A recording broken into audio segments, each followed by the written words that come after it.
hormati lembaga peradilan ini. Kalau berkali-kali orang mengucap seperti ini tidak konsekuen dengan tidak hadirannya, ya contempt of court lah ya, pembina pengadilan. Dengan atau tanpa pemohon, saya harus hadir. Saya sendiri, kenyataannya kami tidak hadiran, akhirnya ditutup gugur oleh majelis hakim. Ya kita terima, memang faktanya seperti itu.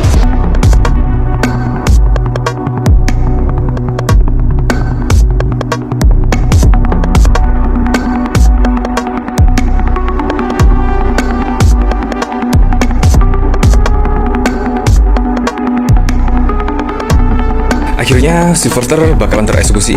Bahkan pada saat lalu ketika rame pemberitaan terkait Sylvester Matutina, yaitu pendukung Pak Jokowi ini yang belum dieksekusi, padahal kasus hukumnya juga sudah inkrah ya pada tahun 2020 yang lalu terkait penghinaan kepada Pak Yusuf Kalla. Itu ternyata belum dieksekusi hingga saat ini. Oke, masyarakat sabar. Dan pada saat lalu juga Sylvester mengajukan PK dan masyarakat pun juga terdiam ya menunggu PK lah kira-kira seperti apa. Dan ternyata Sylvester pun tidak datang dan bahkan mengaku sakit. Dan akhirnya saat ini PK pun digugurkan oleh hakim. Nah, apakah terkait PK yang sudah gugur ini Sylvester akan langsung ditahan? Ini sangat-sangat lucu sekali. Dan menurut saya akan mencederai setidaknya hukum di negeri ini.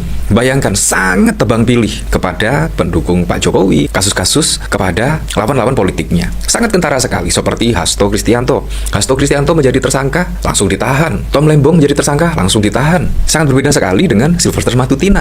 Pada saat lalu bahkan juga terungkap dari Roy Suryo, ternyata itu sudah 6 tahun. Padahal sudah inkrah dan divonis 1,5 tahun, tetapi sampai saat ini pun sudah 6 tahun berjalan tidak ada eksekusi bagi Sylvester Matutina. Yang cukup mengejutkan, di peninjauan kembali tidak hadir, bahkan mengaku sakit, tetapi malah berkomentar terkait hal ini. Ini sangat ngakak sekali. Sylvester Matutina bongkar borok Immanuel Ebenezer, janji jabatan hingga lupa balas budi. Ini kan sangat lucu sekali. Yombo introspeksi gitu loh. Sylvester introspeksi dulu apa yang pernah dilakukan pada saat lalu. Bahkan ketika vonis hakim menyatakan Sylvester salah terhadap penghinaan kepada Pak Yusuf Kalla dan divonis 1,5 tahun, tetapi juga belum dieksekusi. Seharusnya kan tidak usah mengomentari Noel lah, menurut saya. Ini kan sangat mengada-ngada sekali ya. Kalau datang di pengadilan saja mengaku sakit, tapi ketika Immanuel tersangkut masalah hukum, tiba-tiba ada komentar dari Sylvester Matutina. Ini sangat lucu sekali. Sylvester Matutina, Ketua Umum Solidaritas Merah Putih, membongkar sifat asli Wakil Menteri Ketenagakerjaan Immanuel Ebenezer. Ia pun tidak heran jika Noel tersandung kasus pemerasan dan akhirnya terjaring operasi tangkap tangan Komisi Pemberantasan Korupsi. Meskipun berada dalam satu barisan mendukung Jokowi hingga Presiden Prabowo, Sylvester tetap mengecam tindakan Noel yang diduga turut terlibat dalam pemerasan pengurusan sertifikasi keselamatan dan kesehatan kerja K3. Banyak yang tertipu karena Noel sering meminta uang dengan iming-iming jabatan dan proyek, padahal semua fiktif. Jadi saya tidak kaget ketika Noel ditangkap KPK karena pemerasan dan korupsi, kata Sylvester pada 24 Agustus. Ini sangat lucu sekali ya. Seharusnya mengomentari terkait kasus hukum di dirinya, tetapi ini malah mengomentari Immanuel Ebenezer. Sangat ngakak sekali ya. Menurutnya jika ada yang mengatakan kasus korupsi Noel adalah jebakan, itu tidak benar. Sebab kata Sylvester, Noel secara sadar melakukan pemerasan.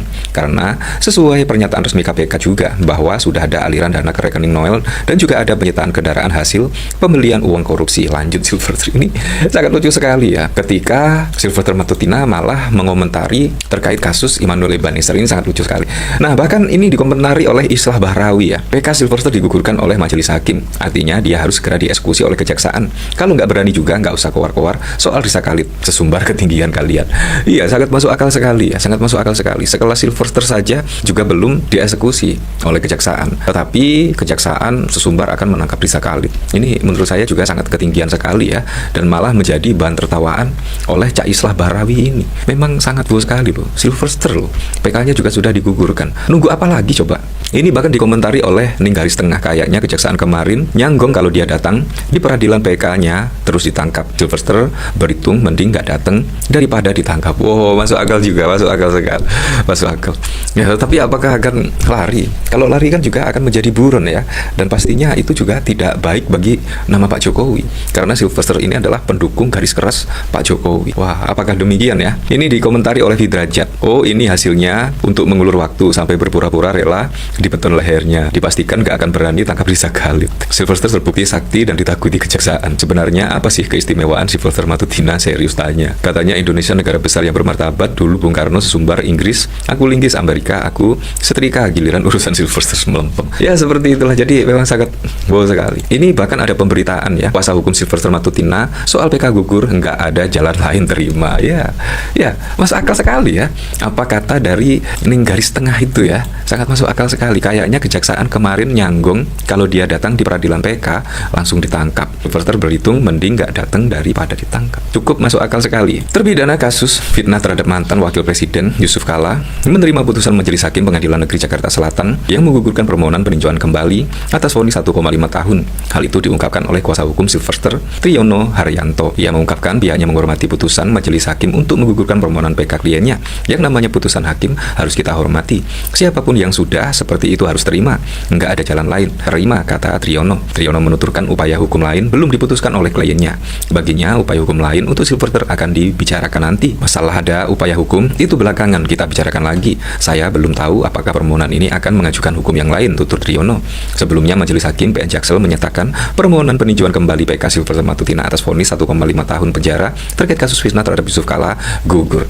Ya, menurut saya seharusnya langsung dieksekusi lah, menurut saya ya, daripada masyarakat akhirnya ragu lagi kepada kejaksaan. Padahal kejaksaan saat ini tingkat kepercayaan masyarakat itu sangat tinggi sekali kepada kejaksaan ya. Tapi kalau terkait Silverster Matutina ini sampai saat ini belum dieksekusi, bahkan PK-nya juga telah gugur, tetapi juga belum dieksekusi. Wah, akhirnya masyarakat juga mempertanyakan keseriusan dari kejaksaan misalkan. Ini kan akhirnya juga membuat masyarakat bertanya-tanya, sesakti apa sih Silverster Matutina ini? Selamat datang di channel ini. Teman-teman, kembali lagi bersama saya di channel ini, Aranet TV.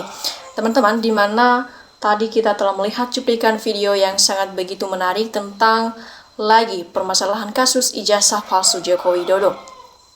Jadi teman-teman, di sini kita teruskan melalui tanggapan-tanggapan ataupun pendapat-pendapat dari para netizen ataupun masyarakat ataupun rakyat-rakyat Indonesia. Kita lihat bagaimana tanggapan dan pendapat mereka tentang cuplikan video tersebut. Di sini teman-teman, kita lihat di sini disampaikan oleh netizen, mantap buat Pak Jenderal, maju terus, harusnya Bapak yang pantas jadi Kapolri, Pak Ahok jadi KPK merdeka. Kemudian lanjut di sini teman-teman, The Black dibuang, kemana urat malunya, susahnya untuk mengakui yang namanya kepalsuan ataupun kebohongan. Jadi usut tuntas dan adili hukum seberat-beratnya agar tidak terulang lagi di masa depan. Jokowi awal dari segala masalah mafia koruptor, hukum diinjak-injak, lalu lantakan demokrasi tatanan negara Republik Indonesia. Saya malu punya mantan presiden seperti ini, seorang penipu. Kemudian lanjut lagi di sini teman-teman, hukum di China, hukum mati yang sudah disiapkan peti matinya. Jadi harus diusut tuntas karena sudah membuat malu seluruh rakyat Indonesia ya. Tunggu keberanian pengadilan memanggil Jokowi untuk buktikan ijazahnya asli atau tidak berdasarkan analisis para ahli independen ya. Nah, memang palsu kalau asli udah dipamerkan di muka publik. Jadi kebenaran bisa dikalahkan tapi tak mungkin disalahkan ya. Kalau kebenaran akan menemukan jalannya sendiri, tunggu waktunya saja. Jadi curiga dana hasil suap cukong milik Jokowi sudah mengalir ratusan miliar ke aparat penegak hukum yang sekarang mati-matian membelanya. Lanjut di sini teman-teman, kalau berani palsu maka dopenering itu konyol, sama artinya menghina, menodai kehormatan bangsa dan negara. Kebohongan ataupun berbohong itu karena ada niat jahat.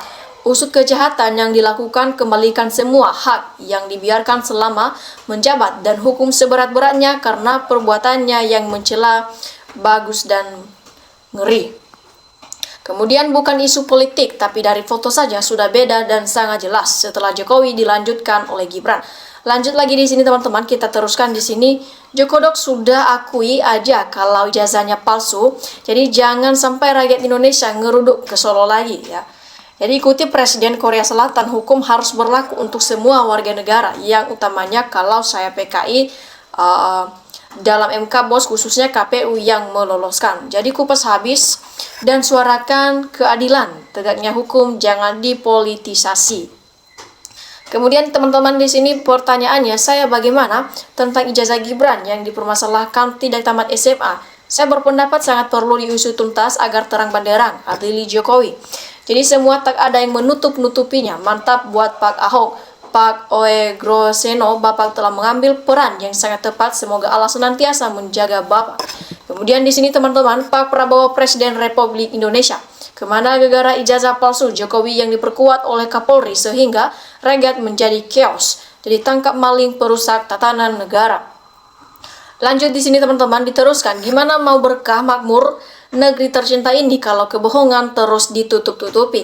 Betul sekali, jadi para penegak hukum dan politis tidak perlu khawatir karena jaksanya punya kewenangan mendeponir dengan persetujuan presiden dan tidak akan berpengaruh terhadap apa yang telah diperbuat sewaktu menjadi presiden. Pembuktian sampai tuntas itu gunanya untuk pendidikan bangsa, jangan sampai terulang lagi. Jadi Jokowi pernah bilang ijazah itu tidak penting, yang penting skill ataupun skill buat ijazah palsu dan nyogok KPU. Kebetulan ataupun kebutuhan rakyat, hukum tidak pandang bulu. Setiap warga negara punya hak yang sama. Buktikanlah hukum NKRI ataupun Negara Kesatuan Republik Indonesia jujur adil untuk semua kasusnya. Selamat berjuang pahlawan-pahlawan sejati. Terus lurus apa adanya semua kasus, rakyat jenuh berharap. Nah, terbukti juga ijazah palsu MPR Republik Indonesia bertanggung jawab. Lanjut, copot foto mantan Presiden ke-7 di gedung MPR atau DPR. Tangkap dan adili Jokowi dan termu-termunya dan makzulkan Gibran biar aman dan damai sejahtera bangsa ini. Makin yakin 1 triliun ijazah Jokowi palsu ataupun abal-abal atau dicetak di pasar pramuka atau kong kali kong dengan UGM Pratikno. Ijazah Jokowi itu memang benar palsu trim. Akhir zaman banyak termul-termul hewan-hewan yang haus kekuasaan duniawi. Kemudian teman-teman di sini, demi negara, Bapak Oe Groseno harus diawali ke depan supaya lebih aman ke depan. Pengungkapan palsu atau asli ijazah mantan Presiden ke-7 atau Bapak Jokowi. Dasar si Jokowi tidak punya rasa malu, si Jokowi biadab. Kemudian penipu ijazah palsu harus dihukum orangnya dan disita hartanya untuk negara karena harta hasil kejahatan. Harus dimulai dari sekarang. Indonesia dikelola dengan jujur di segala bidang. Catatan sejarah untuk generasi muda ke depan, saatnya jujur dan terbuka sepahit apapun. Nah, tegakkan hukum ini negeri, ini hukum dijual belikan kayak kacang goreng. Penegak hukum otaknya udah bobrok hanya demi cuan terus. Nah, kemudian kita lihat lagi pendapat netizen di sini disampaikan lagi. Menurut saya, kejujuran itu harus ditumbuh kembangkan guna meningkatkan peradaban yang lebih baik. Jokowi cepat adili seret, buang ke Nusa Kambangan. Orang kampungan yang gak punya pendidikan, satu keluarga lagi, sok pintar mau ngatur-ngatur negara. Lo udah gak bisa jadi penguasa, akal bulus. Lo udah tahu paham orang sekeluarga yang gak punya malu. Kemudian teman-teman di sini, negara sebesar Indonesia kok bisa diobok-obok dan dikendalikan oleh seorang Jokowi ya. Jadi selain hukum dan pidana juga semua fasilitas negara wajib untuk dihentikan. Tapi sekarang polisi, kejaksaan, dan pengadilan sudah kena gendam suap oleh Jokowi. Semua masuk gerombolan bandit ijazah palsu, gerombolan perusak tatanan hukum NKRI, gerombolan pengkhianat NKRI tidak pantas jadi penegak hukum. Jadi saya heran kenapa polisi tidak mengejar informasi yang mengarah ke pasar pramuka.